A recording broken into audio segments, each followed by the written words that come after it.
You see in these videos, I used to have another channel with 270,000 views. We've had clients hit 10,000, 20,000 and more, but this new channel, 50 subs and 100 views feels like a win.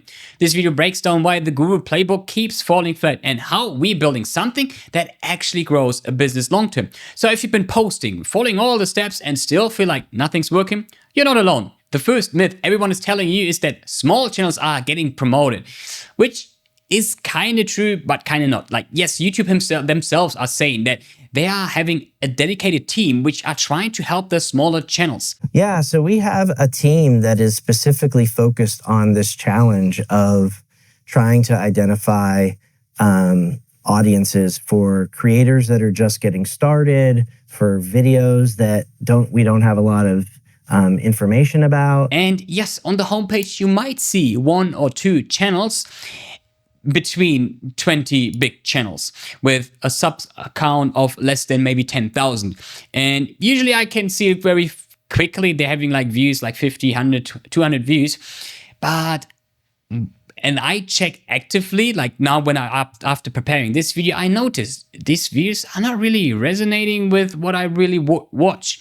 So most of the times I feel like YouTube is just trying to push something randomly out and it's not really helping. And still, if we're talking now like 2 in between like these 20 first huge channels we've seen, yeah, how can you compete with the biggest people in your niche? Like we're talking about Alex Hormozi, Stephen Bartlett, and I don't know, take any name. Another big problem is that most of these gurus, they're bragging about like, this is gonna blow up your channel, this is gonna blow up your business. Well, the truth is, if you are focusing on the wrong metric, you either way is wasting your time, or it can even mess up your business. Because if your main KPI, for example, is views, is this also resonating into business, meaning clients? So here's a take which too many people are getting wrong, is focusing on the wrong KPI. We focus solely, or most of the times, we are focusing on getting more clients on the website. So we focus on the traffic, which most people don't. They only focus on 1 million views. But here's the thing, if views alone is your main metric, okay, why don't you just broaden your whole topic, your whole niche? You get too many random people and they don't resonate with your business.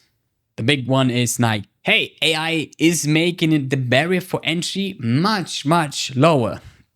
This is totally true. On the other hand, it's also pushing up the competition so much.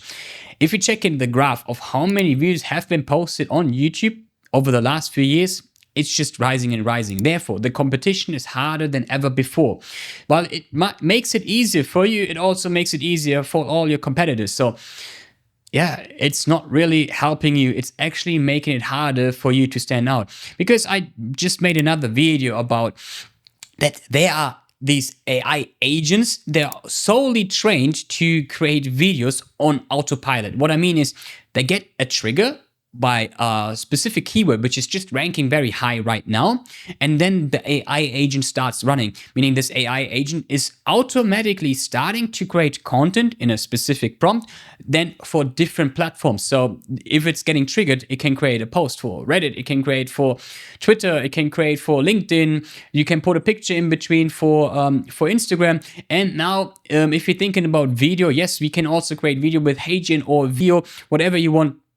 And AI is just getting better. Like, while right now video is still a little bit expensive, but the possibility is already there. So we are not competing just anymore with the biggest people in our niche, with, like, as I said, Alex Hormozi, who has a team of who's spending like 180,000 on his content team per month. Now we're also competing with AI agents who never get tired, who just getting triggered automatically. But one thing I want to give credit to the people, they're saying that a huge video production is not that important. And yes, that is true, because YouTube also said it. They had a study why we watch, and they clearly said that the production is not that important. What is more important is storytelling, because people want to connect with people. That's why the whole social media actually started to begin with. And I'm thinking now that because I think the internet is going to change so much in the next 10 years, I believe actually that the internet is going to be built more for bots in the future who are going to scan for us, the internet. And I think because of that, the social media is just getting bigger. So being authentic, building connection is gonna be the big thing, which is gonna compound over the time, and which is gonna be more and more important. So, but what I would focus on first of all is get a mic. You can get one for $50, and then focus on the content, focus on the storytelling, and just to give you a small fun fact, I'm just filming on an iPhone and not a super high-end camera, because right now we're having like already one of the best cameras in our pockets in the smartphone. So don't overcomplicate it. How to start? Focus on what really matters. Mic, then storytelling and the content and building the connection, and just film on your smartphone. That's totally fair. So here's how we are going to set up our channel.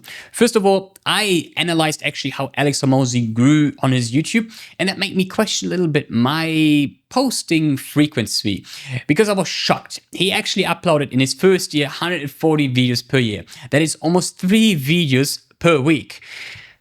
And it makes sense, because the first year is mostly just to gather data, and I usually don't like to use this word, but feeding the algorithm, because right now the algorithm doesn't know yet who we are, who do we serve. I can see that because some of our videos are having impressions, like the last 2 videos posted very fresh. They're not even having 200 impressions. Usually we're getting like 1,000 impressions in the beginning of our time. And this video is just crawling. YouTube doesn't know who to show it yet. Yeah. And as I said, also, it's also to figure out what is actually working, what is not. Like it's like throwing spaghetti against the wall and seeing what stick. Because yes, I'm very, very focused in analyzing my audience by finding out the voice of the customer, really speaking to their pain and to their desires. But oftentimes we think this is what our customers need, but is it actually what they want? Well, these are usually 2 different things. So yeah, this is why then the testing comes in place. It's like, okay, what is resonating with your audience? What is also resonating on the platform itself? Like sometimes there are some things you need to consider as well. Some things work better on the platform than others. And last but not least, it's also just to create momentum with your audience as well. Because yeah, if you're not uploading a lot, it's also less chances to be seen, especially in the beginning. But yeah, what never should really suffer from it is like the quality, focusing on the idea of the videos. Like, is it really worth it for your audience, or is it just like, yeah, let's not ramble on the video. But very importantly, I've seen this too many times, because I've been seeing channels, over 10,000 channels, and all from like 1,000 subs till over 100,000 subs. And some of these channels have 100,000 of subs, but the average views on their last of their last, I don't know, 50 videos, they're not over 50 views. And the reason is because I call them Carnival channel, because they're having a super great mix of content. They're talking one day about this topic, then this topic, this topic, this topic, lifestyle here, this. So what's gonna happen is like a person say, hey, yeah, I like this person, I like this content, I'm gonna subscribe. But then he's gonna post another video which is totally not related to this, and now it's like he's gathering of all these different groups, people. They never come back because the channel isn't just resonating with it. So what I would tell you, especially in the beginning, be hyper focused, be super focused on your niche, become the go-to expert. Also, if you're thinking about it, if I'm going to speak now about, hey, here's entrepreneurship, how to build a business, I have to compete with Alex Hormozi now, which is going to be super hard. But if you're going to be now niche, it's like in my case, for example, if someone's going to have a sales advice for consultancy, that's how every consultant should handle pitching. Said, that speaks directly to me. Like, in case just Alex Hormozi, yeah, seen this video already. It's probably just the same stuff as before. So being hyper focused, be the go-to expert is going to be helping you sticking out of this huge crowd. And another big mistake I've seen, especially in beginners, is like trying to copy everything from the big people. What you don't know is what's going on behind closed doors and why they're doing certain things. And as I said, Alex Hormozi has a team of $180,000 per month.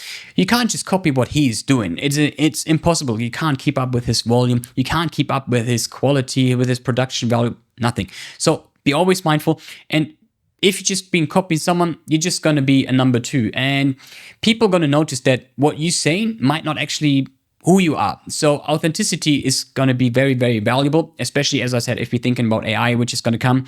Focus to be yourself and try to find what's working for you. As I said, use this phase to test and see what is going to stick. Another thing is don't focus too much on goals like, hey, by the end of the year, I'm going to have 10,000 subscribers and I'm going to reach 1 million views. This is something which is not in control. Instead, what we're going to focus, for example, how can I upload 2 videos per week while keeping the same quality? This is something I can be in control of, and I can see, did I give my best, or is there something which I didn't do my best and I can improve? So try to focus on your input and not on the final result, because on the final result, you're not in charge of, you're not in control. And if you just keep focusing on this, you might get disappointed. Instead, focus on your own performance and try to get better every time. As Mr. Beast says, post 100 videos. After this, you're going to be much smarter. And I'm going to give you a secret. If you're going to rewatch your first video from a year ago, you're going to cringe. And that's just a sign that you improved. And the most important lesson is that we're building this channel for the long term. We know that not every channel will explode by tomorrow. It's too good to be true. Focus on long term, because right now you can build authority and trust. This is nothing you can accelerate by anything. This is only compounding over time. And as we said, I can focus on that. I can focus on saying, hey, I can show up now for the next 2 years, 2 times per week, and not on the result. And celebrate the small wins. Even if you get a DM, hey, this video was great, take it. Take the small wins. These are going to motivate you on your way to your great achievement. So yeah, the tools are better, the opportunity is real, but the game has never been more competitive. And if you want to see how we are helping real businesses beat AI bots and stand out in the algorithm, then check out this next video right here. I break it down step by step.